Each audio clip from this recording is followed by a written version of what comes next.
So this article came up at NPR. It's looking at West Virginia and Kentucky. This is its argument for West Virginia. The Democratic primary was 96% white in 2008. Therefore, Sanders should win? That's your argument? Because white people are predisposed, I suppose? It's the same thing in Kentucky. Kentucky's primary was nearly 90% white. So because of their genetics, they must be predisposed towards voting for the Jew, I guess, right?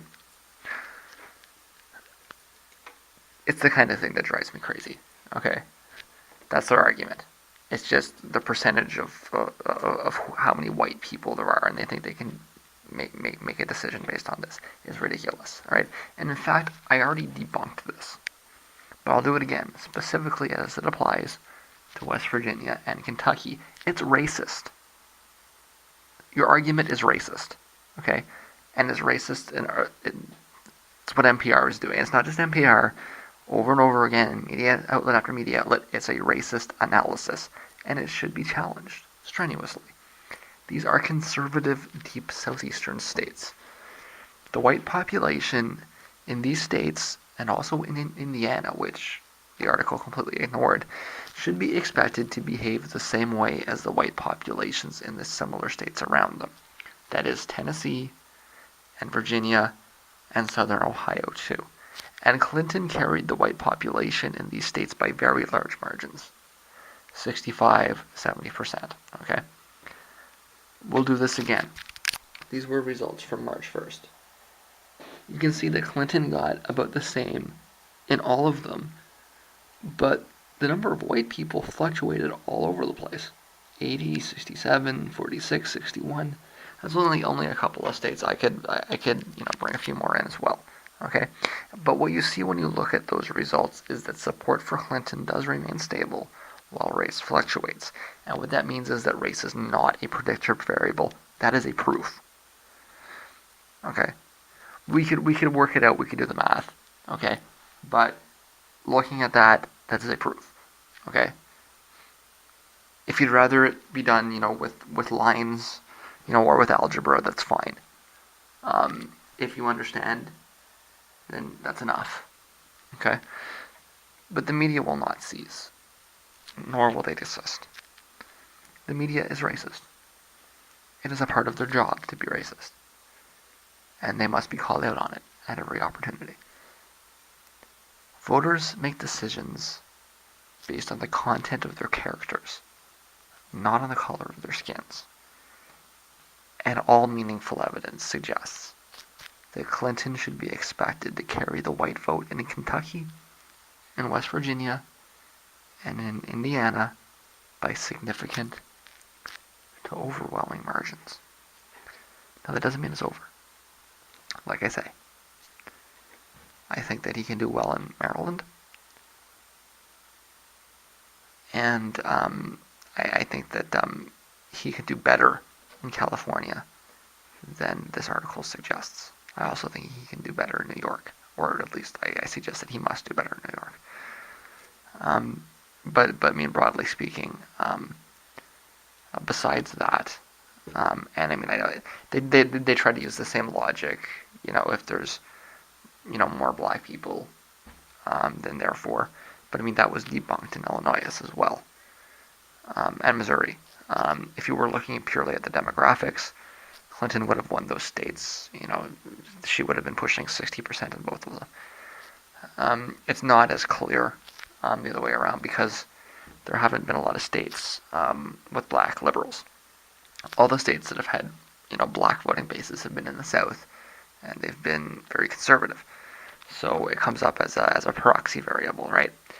The situations where we've been able to get kind of a better handle on things, Illinois, Michigan, Missouri, have indicated that I think that Sanders actually won the black vote under 50 in Illinois.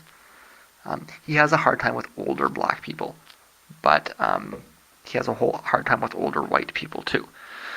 And I think that what you may be seeing come out in those numbers is that voter turnout amongst young black people is startlingly low, right?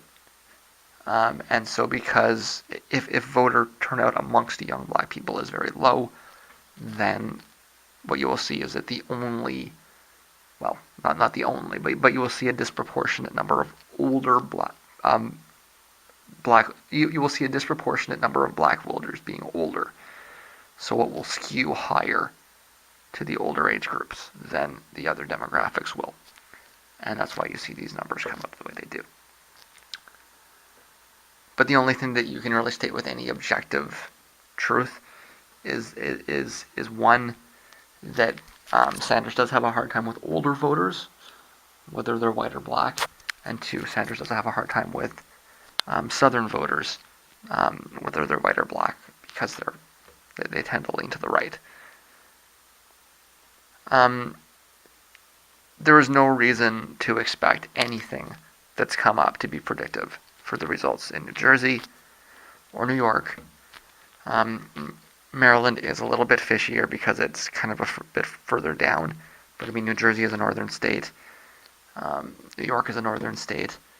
If there's an issue in New York that Sanders is going to be fighting against, it's not race, it's class. There's a lot of wealthy Democrats in New York.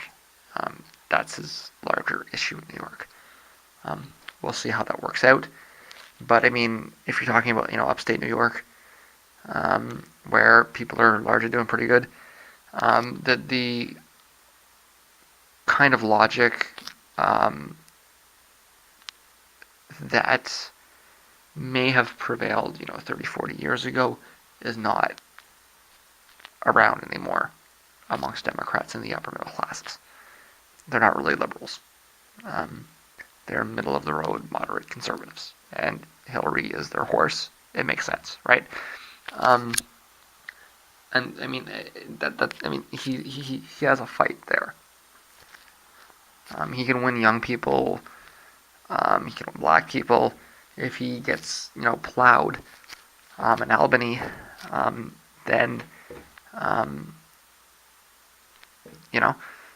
it's the upstate parts of New York that are gonna hurt him, right? So you'll see how that works out. And again, like I say, it's a close primary, so you have to be members of the Democratic Party to vote in this election in New York, and that's going to hurt Bernie a lot in New York, where there's that upper crust establishment that's going to dominate a lot of the voting. So I'm not saying he is going to win, but it doesn't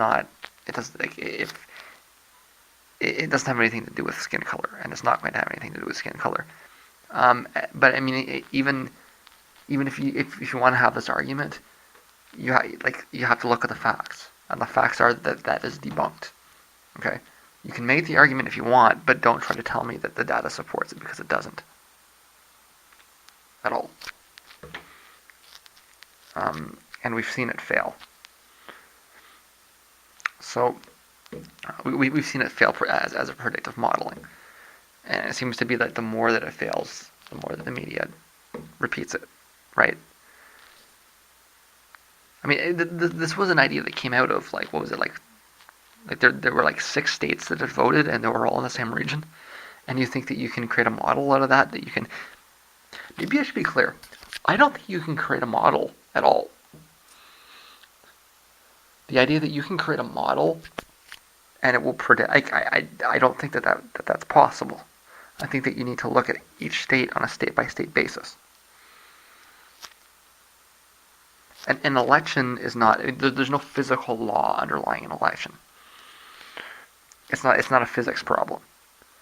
It's a math problem, sure. But it's not the kind of thing where you can come up with a law. You can't generalize this and then take that rule and then apply it. Okay, what you're looking for, I'm not just rejecting the rule that you've come up with. I'm rejecting the idea that there is a rule. Okay. Now, what you will find over, when you get to the last state, your model might work. But I mean, it's not, because it's basing it really on anything except the brute force of all these other states, right?